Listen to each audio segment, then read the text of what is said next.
Update kay mahiyain. Nakapasa siya sa exam kaso hirap na siyang lumakad.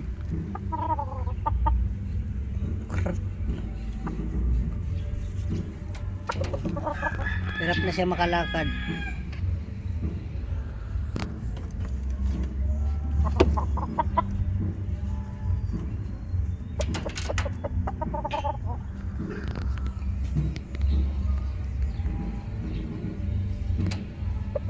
Hirap na siya lumakad guys. Tama siya sa likod eh.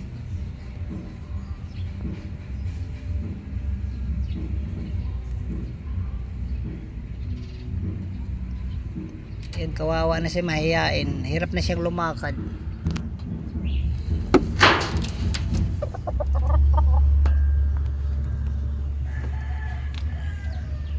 Tama siya sa likod eh.